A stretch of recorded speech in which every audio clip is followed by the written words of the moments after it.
Bonsoir à tous.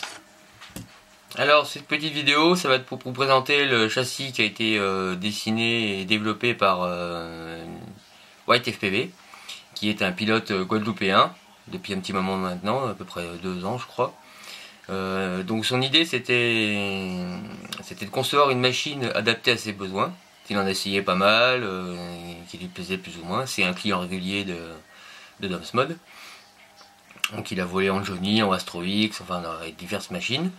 Et il s'est aperçu que ce qui lui correspondait le mieux, c'était les châssis en X avec les batteries dessous. C'est un pilote essentiellement de freestyle. Il fait pas beaucoup de race ou juste comme ça pour le fun. Donc il voulait une machine un peu adaptée à ses besoins et puis à son environnement de vol aussi qui est très humide, sablonneux, caillouteux, etc. La Guadeloupe quoi. Donc avec des grands espaces. Donc il voulait une machine vraiment robuste. Alors il s'est décidé à s'en dessiner une, car il a fait le tour un peu de tous les sites qu'il pouvait trouver, de tout ce qui existait comme frame, et il y avait vraiment, pas que ça lui plaisait pas, mais à chaque fois il y avait un petit truc qui... Enfin bref, il voulait avoir sa propre machine. Donc il a commencé à étudier un peu ça, il a dessiné ses plans sur papier, et il les a envoyés à Aerial Production, géré par Michael Page, qui est assez connu pour les frames comme le Strix par exemple. Et Michael s'est chargé donc de modéliser la frame en entier, ainsi que diverses pièces 3D pour pouvoir tenir la caméra, etc. Et puis qu'il y ait un petit style un peu qui sorte un petit peu de l'ordinaire. Ce qui n'est pas facile vu tout ce qui existe comme châssis actuellement. Donc voilà, alors une fois que tout a été dessiné, modélisé et validé, donc ils ont fait découper la frame par CNC Drone, qui est une boutique française, et qui fait de la découpe de carbone, qui propose du carbone de plutôt bonne qualité. Voilà. Moi j'ai déjà eu affaire à lui plusieurs fois depuis mes débuts aussi en drone. Ma première frame de 2015 a été découpée par CNC Drone. Donc après bon, c'est pas lui qui produit le carbone, il achète du carbone. Donc il faut voir au niveau de la qualité du carbone. Enfin là pour le coup, sur cette machine là, il n'y a pas de souci, le carbone il est plutôt propre. Donc voilà la bête. Une fois montée, à blanc, évidemment, avec les pièces 3D que j'ai imprimées hier. C'est pour ça que la vidéo a pris un peu de temps. Pour ceux qui ont suivi mes péripéties, je voulais la présenter hier, mais le temps de faire les pièces 3D et de régler quelques petits détails des dernières minutes sur la machine. Hein. Normal, c'est un prototype, c'est pas une machine définitive. Donc elle est soumise à amélioration, hein, comme toujours, comme toute frame comme tout ce qu'on peut développer de toute façon. Donc j'ai fait quelques petites modifications, aussi bien sur le châssis que sur les pièces 3D. Ce qui fait que ça m'a fait perdre un petit peu de temps. Voilà la bête. Donc c'est un châssis assez fat. Hein, on n'a pas un châssis de race très très léger. C'est un châssis fat, mais en même temps assez compact, mais qui dispose de place disponible à l'intérieur pour mettre des setups sans trop de soucis. Donc comme s'il voulait un châssis extrêmement robuste, il a donc opté pour du carbone très épais. Les bras sont en 4 mm. Les plates du bas et celles juste en dessous, au-dessus sont en 3 mm. Donc je peux vous dire que c'est plus que costaud. Et la plate au-dessus est en 2 mm. Elle est gardée fine exprès parce qu'il y a le bloc qui vient ici pour tenir la GoPro 5, la session 5 pardon. Donc comme ça fait un bloc en plus, ça permet de faire encore un maintien supplémentaire qui permet de bien tenir l'ensemble. Donc ce qui fait que ça servira pour le turtle mode. Et vous voyez que je vais la tenir comme ça s'écrase quasiment pas. Hein. Je peux essayer de... Voilà, il n'y a pas de souci. Ça tient très très bien. Donc ça fait un châssis vraiment robuste et très costaud de 25 mm de hauteur. Voilà, donc les pièces 3D sont étudiées avec un format un peu particulier hein, pour garder le style. On aperçoit dessus le W. Le W qui est la première lettre de son pseudo qui est White FPV. Donc il a conçu un peu cette frame dans cette optique là hein, pour que ça le représente et qu'il y ait sa petite patte dessus. Donc c'est pour ça qu'elle est devenue Bat parce qu'elle a un peu la forme de Batman, enfin des chauves-souris, etc. Plus le W.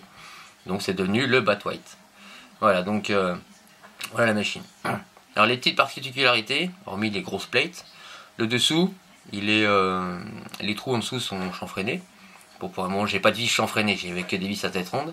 Mais on va mettre des vis chanfreinées pour avoir une surface plate qui permet d'avoir la lipo bien maintenue, même si on met un tampon ou pas de tampon. On a quand même la sangle. Ça évite d'avoir des vis qui peuvent venir percuter la lipo et casser les cellules. Voilà. Les bras sont tous identiques, donc si on en casse un, on peut en changer un avec simplement 2 vis, une par dessus, une par dessous. Tout est maintenu par des inserts, donc ce qui fait que si on enlève les vis par exemple du milieu, ça n'enlèvera pas toutes les cartes, elles sont encore maintenues par 3 autres vis, et même la colonnette ne bougera pas, elle sera reprise dans les autres cartes. Donc ça permet un entretien rapide et simplifié de ça. Et sur le dessus, la canopie est maintenue donc par les 2 vis devant, sur les 2 colonnettes à l'avant, 2 colonnettes à l'arrière, et on a 2 vis centrales qui viennent se prendre dans des petits inserts en dessous, qui permettent de renforcer l'ensemble et de bien maintenir la GoPro. Alors là, oui, là c'est pas la bonne version, elle avait un petit souci de perçage, donc on a les vis qui rentrent pas. Mais les nouvelles versions sont arrivées tout à l'heure, je vais imprimer la version GoPro 7, qui permettra de régler la machine avec la fausse GoPro que j'ai là, pour avoir le bon poids final. Donc voilà. En plus celle-là elle était un petit peu souci, la GoPro, la session rentre pas très bien dedans. C'est normal, c'est les prototypes, hein, il y a toujours des petites modifications de dernière minute à faire. Donc voilà pour la présentation générale. Donc moi j'ai dessiné aujourd'hui cette petite pièce en plus, qui n'était pas prévue à la base. Comme il y avait des perçages déjà faits dans la frame pour pouvoir mettre les cartes en avant ou en arrière, ou rajouter des colonnettes ou des petites pièces si on voulait. Donc quand j'ai rajouté cette petite pièce 3D, qui est là, elle va permettre de fixer le RX et le VTX devant, avec des petits colliers. J'ai essayé de garder le style évidemment du dessus, et pour pouvoir mettre l'antenne FPV qui reste un petit peu souple, pour éviter de la casser et d'avoir un montage propre. Voilà, en dessous on a un trou ici, un énorme trou, c'est pour faire passer le câble XT60, donc comme ça il vient pas se prendre par dessus, il gêne pas dans la machine. On peut même y glisser un condensateur, il n'y a pas de souci, on pourrait le mettre le long aussi, ça n'y a pas de problème. Pour la caméra, là ce sont des pattes prévues pour une caméra de type mini, mais d'autres pièces vont arriver pour pouvoir y mettre une caméra micro, histoire de gagner encore un petit peu de poids. Parlons du poids justement. Donc le poids, la frame seule, sans les pièces 3D, avec la visserie et les colonnettes, on est à 116 grammes. Donc c'est relativement lourd, mais je répète, c'est pas une frame de race. Mais tout en étant pas non plus très lourd. Je m'explique. La plupart des châssis de freestyle sont conçus de façon assez costaud quand même. Et c'est dans ces eaux-là, c'est dans les 115, 120, on en a même qui montent des fois à 130 grammes. Donc c'est pas non plus 116 grammes pour une frame à vide avec la visserie. Acier hein, d'ailleurs, c'est pas de la visserie alu que j'ai mis, oui, ben, c'est une vis en acier. C'est plus que correct. Avec les 3D, là ça se complique un petit peu. On monte à environ 166 grammes. Avec toute la 3D que vous voyez ici. Hein. On est à 166 grammes. Donc ça fait vraiment fat. Mais quand on regarde une machine de free qui fait, on va dire 120 grammes, et qu'on y rajoute 40 grammes de pièces TPU pour tenir la GoPro, puis qu'on y met encore des protections moteurs, bah finalement on arrive à peu près au même poids, quoi. Donc ça fait une machine quand même très fat. Hein, vous voyez, le dessous il est extrêmement large. Donc ça permet de bien protéger l'électronique, les cartes elles vont pas dépasser. Ça permet de bien tout protéger. Pas de problème de ce côté là non plus. On n'aura pas de souci de casse tout de suite on va dire. C'est assez à l'abri. Et voilà le bestiau. Bon, moi personnellement j'adore son style. C'est assez agressif. Ça change un petit peu des frames qu'on a l'habitude de trouver un peu partout. Je pense que c'est quand même pas mal étudié. Mika a bien respecté les désirs de Nico. Donc voilà. Alors maintenant j'ai plus qu'à installer le setup dedans. Donc c'est un setup de reprise. C'est pas des pièces neuves mais qui sont encore en très bon état. Donc il y aura des moteurs Hobby-Wing, c'est les 2207 2450, les verts. L'AFC c'est une CL Racing F4S qui est une très bonne carte F4 qui fonctionne très bien et qui est très fiable, qui fait office de PDB. Mais elle ne servira pas de PDB sur ce coup là, parce que dedans il y a un 4 en 1 Teco 32. La caméra c'est une mini Predator je crois, un truc comme ça.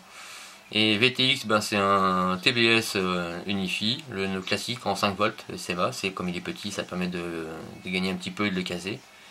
Récepteur RXSR de chez FR Sky. Et puis voilà, pas plus, pas moins, simple, efficace. Voilà. J'espère que ce châssis vous plaît. Si vous voulez plus de renseignements, ben, vous contactez Nico. Je ne sais pas s'il va le vendre, normalement c'est une frame personnelle, donc j'imagine que c'est pour lui. Il y en a deux, hein, il y en a deux prototypes. Donc voilà, des petites, il y aura sûrement des modifications de fait plus tard pour essayer de l'alléger un peu ou d'améliorer encore certains points. Ça c'est lui qui après qui verra dans le temps. Moi j'ai déjà commencé d'améliorer quelques trucs, j'ai donné quelques conseils sur certains points qui n'étaient pas prévus au départ, comme les chanfreins en dessous, etc. Au début ça dépassait beaucoup. Donc c'est des petites idées que j'ai par mon expérience des machines que je monte. Donc à voir aussi après, hein, tous ceux qui pourront apporter leur pierre à l'édifice. La canopie GoPro 7 est un peu plus petite, elle s'arrête à l'arrière, elle vient pas jusqu'au bout, elle s'arrête un petit peu à l'avant, la GoPro est un petit peu plus en avant, comme elle est plus grande. Donc je vais lancer une impression de cette canopie, et puis comme ça, demain je pourrai vous présenter l'album photo de montage, parce que je vais pas faire de live, je suis pas encore assez équipé pour installer des caméras correctes pour pouvoir faire des lives propres. Donc ce sera un album photo de montage de cette machine que je vais faire demain. Voilà messieurs, alors c'était assez rapide, hein. Je peux pas aller plus loin parce qu'avec ma caméra elle n'enregistre pas des heures et des heures. Donc voilà la bête. Machine bien fat, le Bat White. Allez, et ben je vous dis à bientôt. Tchuss les gars.